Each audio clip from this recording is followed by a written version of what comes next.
Welcome to Boracay! Isasama ko ngayon kung ano ba ang pinagagawa namin sa 4 days and 3 nights sa Boracay. Let's go! Pagdating mo sa airport nila ay ganito lang kaliit. Tapos sakay kang tricycle for 15 minutes papunta sa port. Tapos sasakay ka ng bangka. Tapos ay sasakay ka ulit ng tricycle papunta sa hotel mo kung wala silang free transfers. Hiwalay kasi ang Boracay mula sa mainland kung nasaan ang airport. Alam mong nasa Boracay ka na kung marami kang maririnig na ganito. Sir ma'am, baka gusto niyo po mag-activity para bukas na. Mura na kanyang Dito nga pala kami mag-i-stay sa La Carmela de Boracay sa Station 2. Medyo napaaga kami mula sa check-in time kaya nag-ikot-ikot muna kami.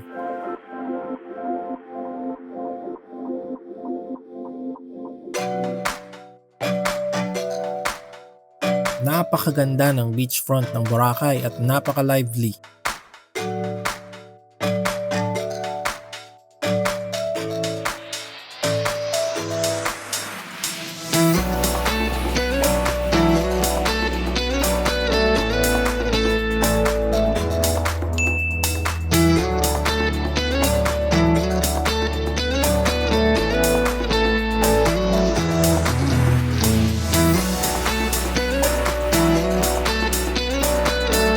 Pag-check-in namin sa hotel ay hindi na ako nakapag-video kaya ito ilang pictures. Boom!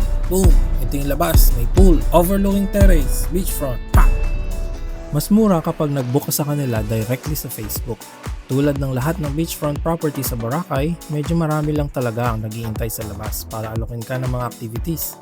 Kaya kung hindi mo naman kailangan, sanay naman sila ma-reject.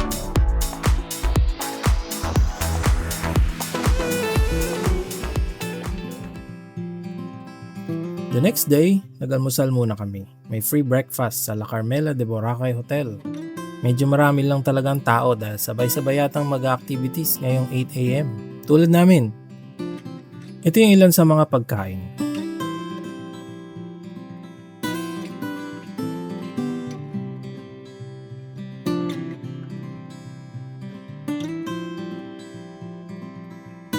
Tapos ay konting silip sa beachfront kung nandun pa yung beach. Hindi ko nga alam kung bakit pati yung puno sinama ko sa shot pero mukhang okay naman. Appreciate nyo na lang. Kapag umaga ay walang tao masyado kaya masarap tumambay sa beachfront.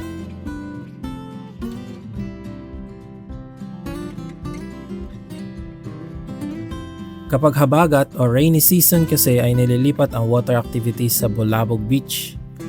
Mas less ang chance of rain dito dahil nakaharap sa east. Hindi ko alam kung bakit, yun ang sabi nila. Let's go island hopping! Sa online lang kami naghanap ng island hopping at ibang activities. Mula Bulabog Beach, ang unang stop sa island hopping na kinuha namin ay sa Crystal Cove Island. Yung parang adventure oh.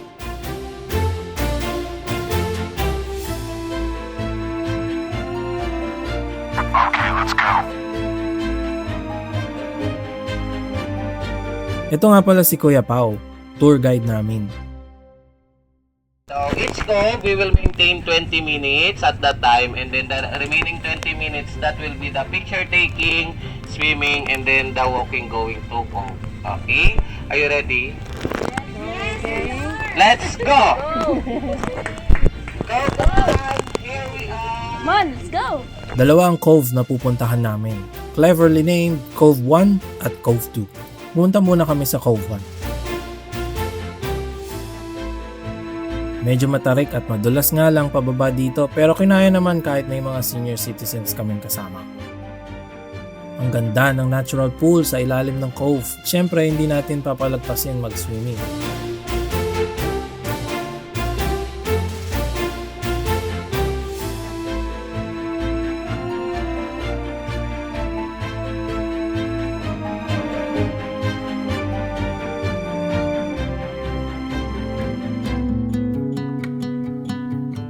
After 20 minutes ay lakad naman tayo papuntang Cove 2 habang pinagmamasdan ang ganda ng Crystal Cove Island.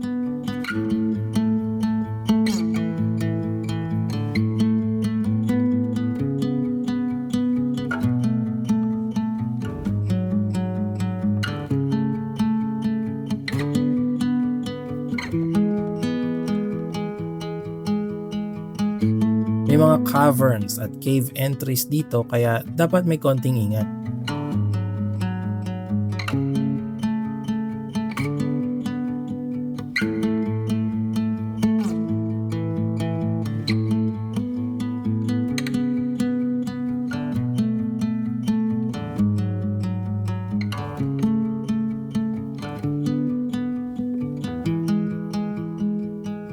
After 20 minutes ay umakyat na ulit kami pabalik sa boat.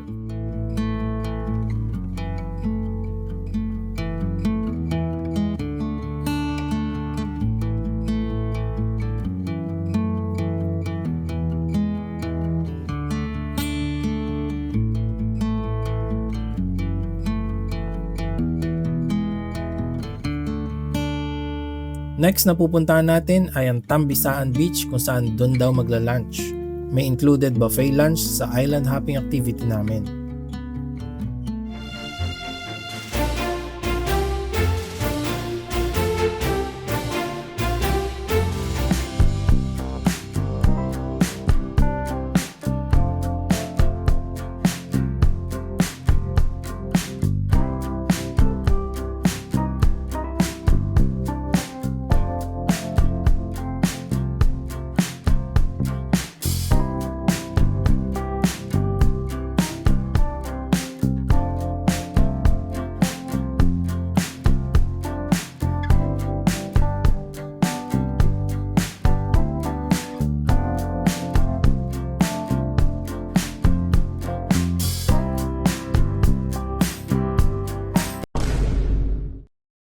Ang last destination sa island hopping namin ay ang Puka Beach.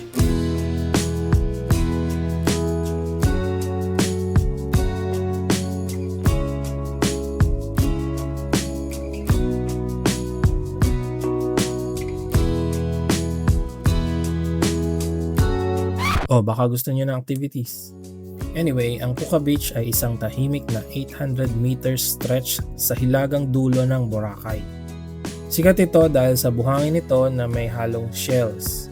At syempre ang malalim at napakalinaw na tubig. Walang malalaking resorts o siksikan na tao rito. Sa ngayon, perfect itong peaceful escape kung gusto nyo lang naman lumangoy, mag-relax at mag-enjoy. Nagpicture kami dito sa malaking puka. At doon natapos ang island hopping. Pero hindi pa natatapos ang araw namin. Kung pakikipagsapalaran sa buhay ang gusto mo, hindi kumpleto ang Boracay trip kung walang jet ski at parasailing. Para sa mga mahihilig sa speed, itry nyo ang jet ski.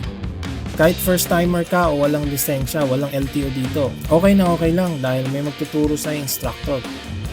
Pwede ka mag-solo o mag-angkas ng kasama for 15 hanggang 30 minutes. Ayan, tinry nga ng parents ko.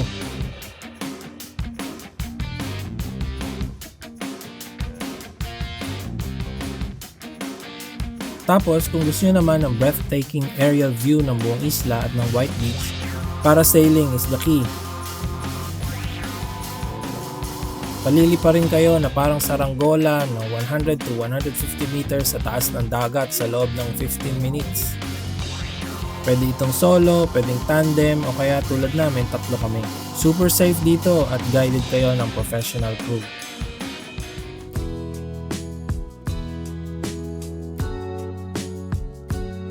Pagkatapos namin isapalaran ang buhay namin sa water activities ay bumalik na kami sa hotel.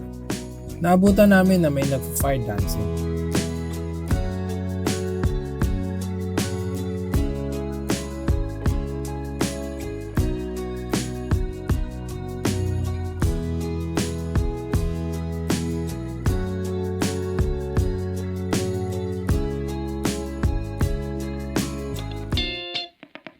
Okay, so ito ang plano for day 3. Sawa na tayo sa white sand, sawa na tayo sa maalat na tubig. Kailangan natin ng action.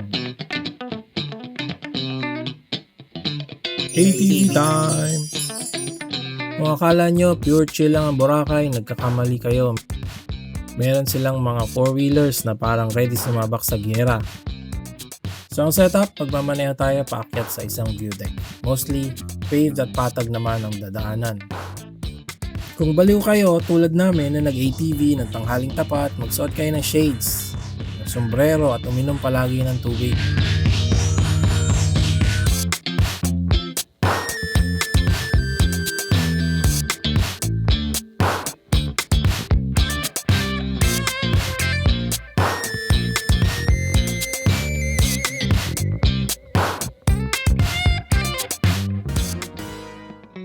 Unang stop ay isang beach na ang tawag ay New Coast Private Beach.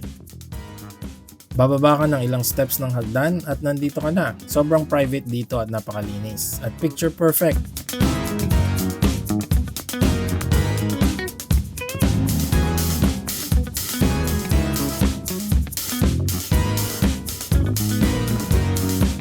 Kinuhanan pa nga kami ng pictures ng mga guide namin.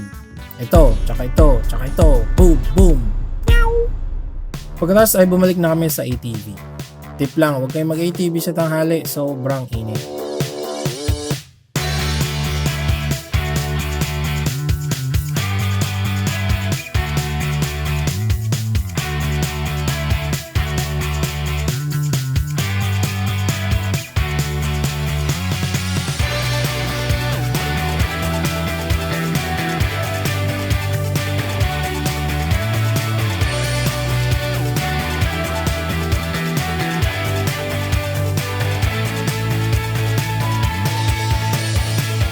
Pagkatapos ng ilang minutes na biyahe ay second stop na.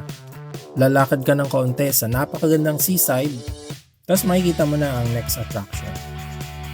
Ito daw ang Lapus Lapus or Kuhos Keyhole. Kuho? Kujo. Isa itong naturally formed rock arch na mukhang keyhole. Kung first timer, mag-ingat mabuti kasi dadaan ito sa actual daanan ng mga sasakyan na tao. Iba yung feeling na humaharurot ka sa trail na walang LTO. Kung pupunta kayong Boracay, you need to do this. Best decision ever. Ito yung complete path na dinaanan namin.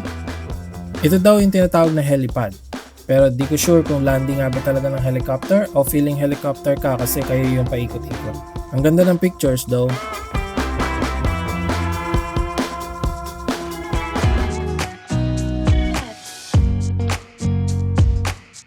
Pagbalik sa Station 2 ay nag-enjoy lang kami ng free time. Nag-swimming sa beach kasama ang mga isda. Malinaw ang tubig at malinis ang paligid nung nagpunta kami.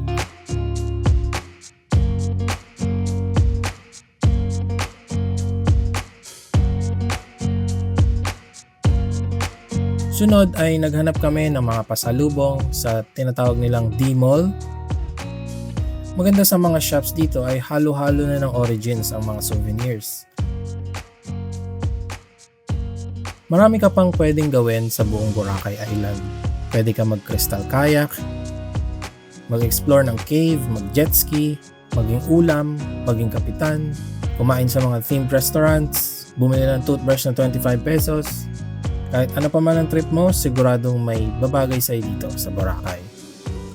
Kinabukasan ay travel pa uwi day na, kaya I made sure na sulitin ang paglalakad-lakad sa beach. May kakaibang vibes sa paligid ng Boracay kapag 6 AM pa lang. Marami pang sarado, kakaunti ang tao sa beach, nagsisimula pa lang ang araw para sa iba.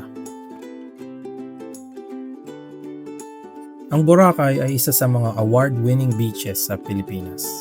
Kaya para sa akin, hindi lang ito basta sikat na pasyalan. Isa talaga to sa mga lugar na dapat ma-experience ng bawat Pinoy kahit minsan sa buhay nila.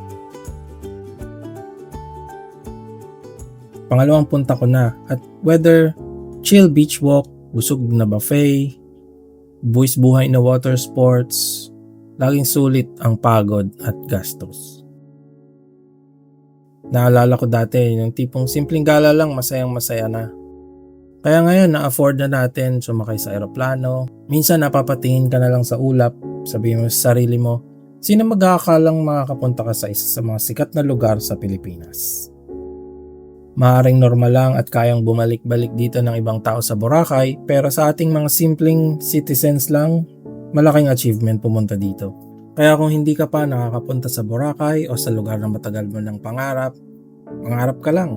Mangarap ka ng libre, pero wag mong kalimutan ito pa rin. At kapag dumating na yung araw na yon, isama mo yung mga taong mahalaga sa buhay mo. Dahil mas masarap marating ang pangarap kapag may kasama kang tumitingin sa tanawin.